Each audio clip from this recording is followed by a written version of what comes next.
Good afternoon दोस्तों, मैं आशीष शुक्ला आपके अपने YouTube चैनल दिशा जीएस क्लासेस में आपका स्वागत करते हैं। और आज लेखपाल के प्रैक्टिस के क्रम में प्रैक्टिस नंबर 4 बहुत ही इम्पोर्टेंट क्वेश्चन, बहुत ही एग्जाम ओरिएंटेड क्वेश्चन के साथ हम लोग प्रैक्टिस करेंगे। उम्मीद करेंगे इस वीडियो को आप अंत समय तक देखेंगे। इस वीडियो को आप पूरा देखा करिए, पूरा, कम से कम आपको बहुत ही फायदा होने वाला है आगामी परीक्षाओं में। देखिए फर्स्ट क्वेश्चन है, उत्तर प्रदेश में पश्चिमी जिला कौन सा है। अगर उत्तर प्रदेश को हम 4 भागों में विभाजित करें, उत्तर, दक्षिण, नॉर्थ, साउथ, ईस्ट, वेस्ट, उत्तर, दक्षिण,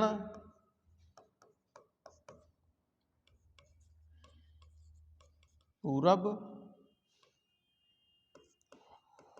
और पश्चिम, अगर इसको 4 भागों में डिवाइड किया जाए तो उत्तर प्रदेश का उत्तरी जिला बेटा सहारनपुर है,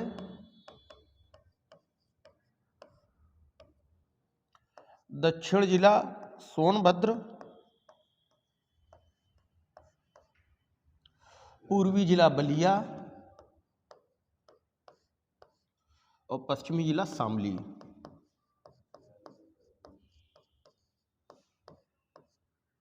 तो उत्तर प्रदेश के 4 जिलों का विभाजन। तो उत्तर प्रदेश का पश्चिमी जिला कौन सा है? उत्तर प्रदेश का पश्चिमी जिला बेटा हो जाएगा आपका शामली। इस क्वेश्चन के साथ 4 क्वेश्चन भी तैयार कर लीजिएगा। उत्तर प्रदेश का उत्तरी जिला कौन सा है? उत्तर प्रदेश का दक्षिण जिला सोनभद्र, उत्तर प्रदेश का पूर्वी जिला बलिया, उत्तर प्रदेश का पश्चिमी जिला शामली। क्वेश्चन नंबर 2, उत्तर प्रदेश के क्षेत्रफल के हिसाब से सबसे छोटा जिला कौन सा है? उत्तर प्रदेश का क्षेत्रफल के हिसाब से सबसे छोटा जिला हापुड़ है। हापुड़ का गठन 2011 में किया गया था। 2011 में गाजियाबाद जिले की एक तहसील हुआ करती थी हापुड़।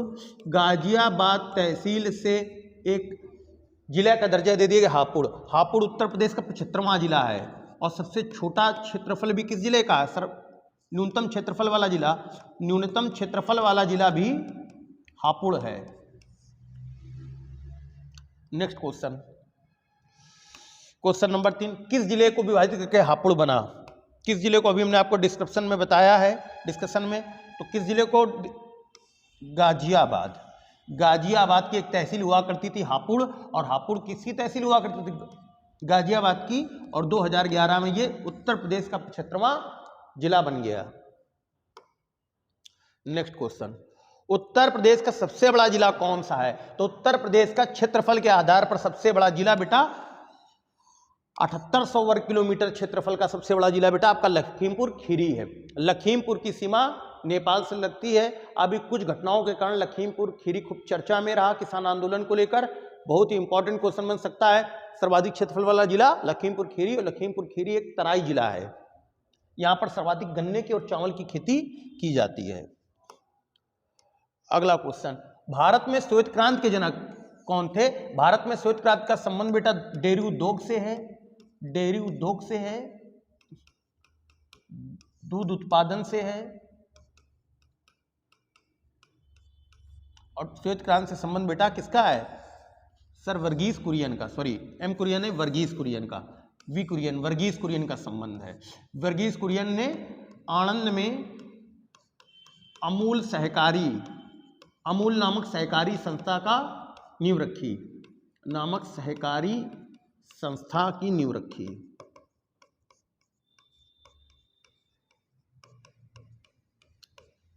जो साथ के सब्स्टिट्यूट बातें हैं वो सब हम आपको इस वीडियो के साथ बताते चल रहे हैं। इन सब बातों को आप नोट करते चलिए। इस दौर में जब ऑनलाइन एजुकेशन आगे बढ़ती जा रही है तो आप एक प्रकार से टेक्नोलॉजी से अपग्रेड होकर आप अपनी तैयारी को धार देने का काम करिए। बाकी जब हम लोग फेस टू फेस मिलेंगे तो जो भी डाउट होगा उसका पढ़ने का आनंद ही अलग होता है। तो वहां पर हम लोग मिल बैठकर इन समस्याओं का निवारण करेंगे।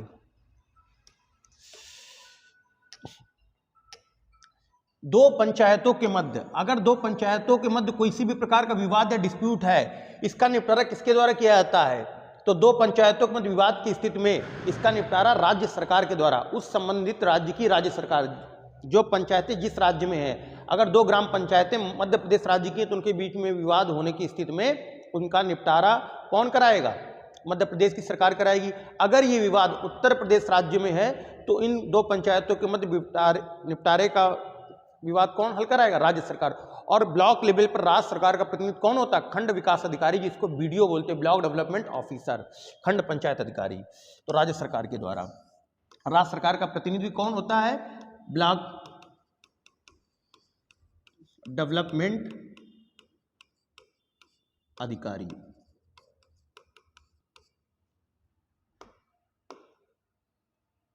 किसी गांव के भूखंडों को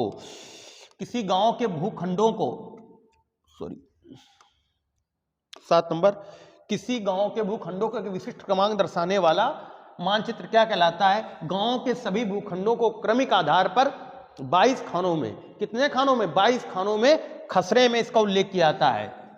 खसरे में कितने खाने होते हैं? खसरे में 22 खाने होते हैं। लेकिन आपको मालूम है 1 जुलाई 2021 से खसरे का डिजिटल प्रारूप आ गया है। इसका फॉर्म संख्या 4 में डिजिटल प्रारूप में कुल कितने खाने हैं? डिजिटल प्रारूप में 46 खाने हैं। डिजिटल प्रारूप में कितने खाने हैं? तो बेटा डिजिटल प्रारूप में 46 खाने हैं। और जो मैनुअल खसरा होता है तो उसमें कितने खाने? 22 खाने। गांव के प्रत्येक वृत्त के नाम पर खेतों का जो वर्गीकरण किया जाता है या अंकीकरण किया जाता है, कहां पर किया जाता है? खसरे में। तो गांव के भूखंडों को विशिष्ट क्रमांक वाला दर्शाने वाला मानचित्र क्या कहलाता है? वो कहलाता है खसरा। कल हमने आपको जरीब के बारे में बताया था। जरीब भूमापन की एक इकाई है।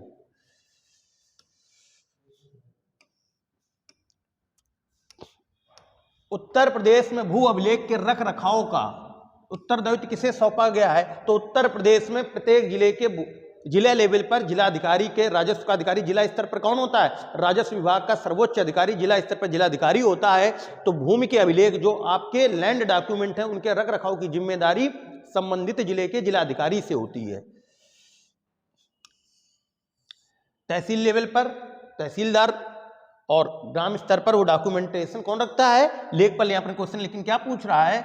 उत्तर प्रदेश भू अभिलेखों का जिले से किसको सौंपा गया? तो जिलाधिकारी को। किसी बैंक के द्वारा ग्रामीण भारत में सबसे अधिक ऋण प्रदान किया जाता है। किसको प्रदान किया जाता है? किसी बैंक के द्वारा ग्रामीण भारत में सर्वाधिक बेटा ऋण दिया जाता है सहकारिता बैंकों के द्वारा। वर्तमान में सहकारिता मंत्री कौन है? सहकारिता मंत्री हैं श्री अमित शाह जी। सहकारिता मंत्री कौन है? श्री अमित शाह जी।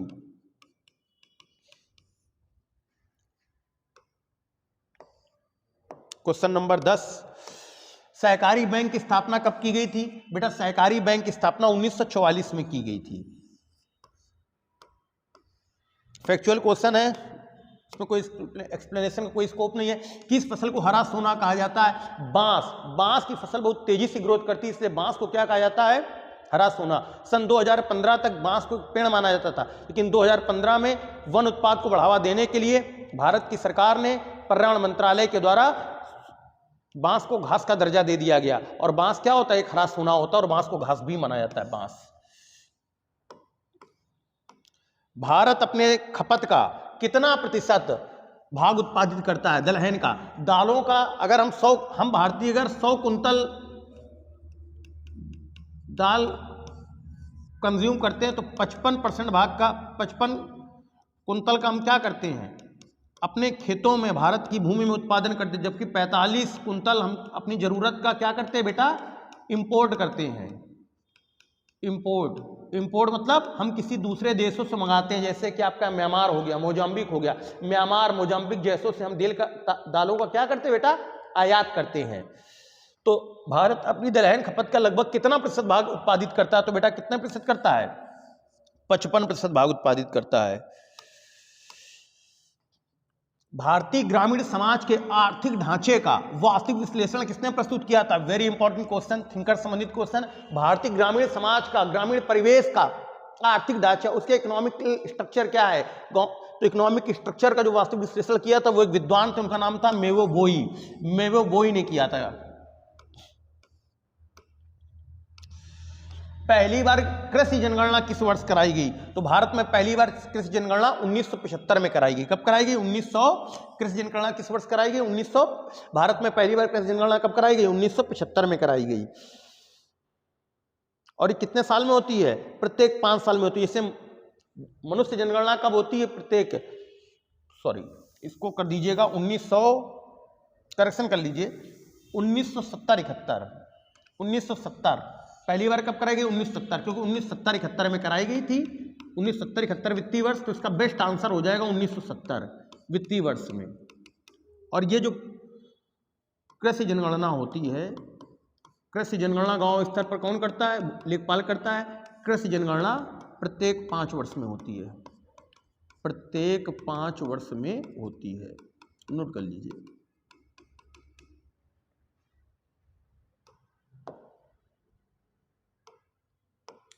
झाड़ियों तथा वृक्षों को जिसमें उनका संरक्षण तथा संवर्धन होता है उसको क्या बोलते हैं? झाड़ियों तथा वृक्षों की जिसमें उनका संरक्षण तथा संवर्धन होता है। एग्रो फॉरेस्ट्री, हॉर्टिकल्चर, एपीकल्चर या इनमें से कोई नहीं। तो इसका बेस्ट आंसर बोल दिए फसलों, झाड़ियों और वृक्षों की जिसमें उनका संरक्षण होता है उसको बोलते हैं एग्रो फॉरेस्ट्री।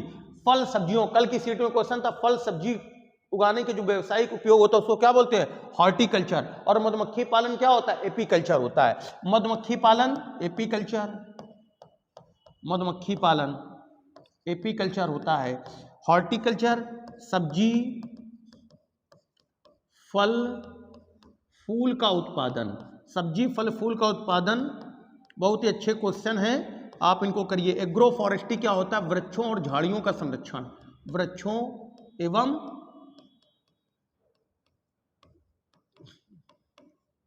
झाड़ियों का संरक्षण, वृक्षों एवं झाड़ियों का संरक्षण बेटा एग्रो फॉरेस्ट्री के अंतर्गत आता है। सब्जी फल फूल का व्यावसायिक उत्पादन हॉर्टिकल्चर के अंतर्गत आता है। जबकि मधुमक्खी पालन जो व्यावसायिक पर्पज से किया जाता है, शहद के पर्पज से किया जाता है, किसके अंतर्गत आता है? एपीकल्चर के अंतर्गत आता है। क्वेश्चन नंबर 17, रजत क्रांति का संबंध किससे है? तो बेटा रजत क्रांति का संबंध बेटा किससे है? अंडा उत्पादन से है। श्वेत क्रांति का संबंध बेटा दुग्ध उत्पादन से है। और आपका ये आपका किससे है?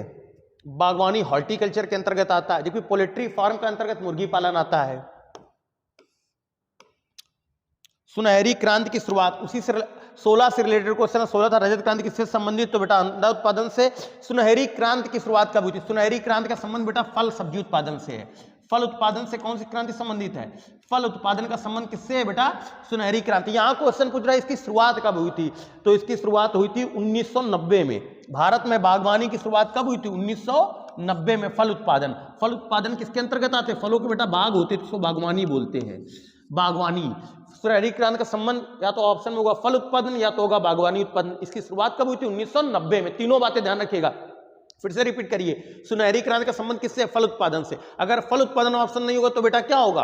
बागवानी। अगर बागवानी दोनों में से ये क्वेश्चन होगा तो थर्ड क्वेश्चन यही वैरायटी बनेगी कि सुनहरी क्रांति की शुरुआत कब हुई थी, या बागवानी की शुरुआत कब हुई थी, या फल उत्पादन की लिए क्रांति की शुरुआत कब हुई थी? तो कब हुई थी? 1990 में हुई थी। क्वेश्चन कुछ भी पूछा जाए, कितना भी घुमा कर पूछे, आंसर आपको मालूम होना चाहिए, और ताकि आप अच्छा सही आंसर दें और परीक्षा को सफलतापूर्वक उत्तीर्ण कर पाए। नेक्स्ट क्वेश्चन, भारत में सिंचाई का सर्वप्रथम स्रोत क्या था? बेटा भारत में सर्वप्रथम सिंचाई का स्रोत क्या था? कुआं एवं नलकूप हुआ करते थे। प्राचीन काल में कुएं के द्वारा सिंचाई होती थी। बाद में जब भारत आजाद हुआ तो प्रथम पंचवर्षीय योजना और द्वितीय पंचवर्षीय योजनाओं में कृषि को विशेष स्थान दिया गया। उसी समय भारत में सरकारी क्षेत्र के नलकूपों की स्थापना हुई। सरकार ने क्या किया? नलकूपों की स्थापना की। तब से हम कुआं और नलकूप से लेकर आज हम ड्रिप सिंचाई के दौर में आ चुके हैं। ड्रिप सिंचाई के द्वारा हम तकनीकी तरीके से, वैज्ञानिक तरीके से पौधे की जड़ों में सीधे दाब नियंत्रण के द्वारा हम क्या करते हैं? बूंद बूंद टपक पद्धति के द्वारा पौधे का सिंचाई करते हैं, जिससे पानी की भी बचत होती है और जो आपकी खाद पानी दोनों की बचत होती है।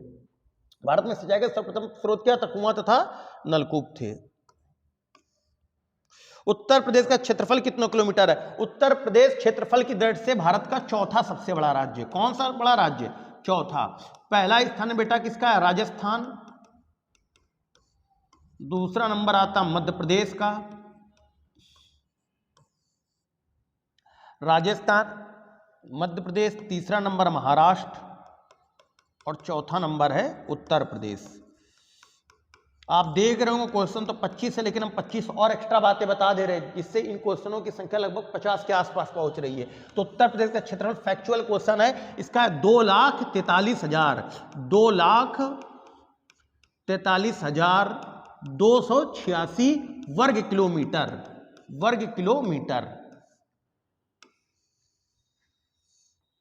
2,43,286 वर्ग किलोमीटर। 2,43,286 वर्ग किलोमीटर। एक बार हमारे साथ फिर से रिपीट करेंगे, 2,43,286 वर्ग किलोमीटर। और उत्तर प्रदेश क्षेत्रफल के हिसाब से भारत का चौथा सबसे बड़ा राज्य।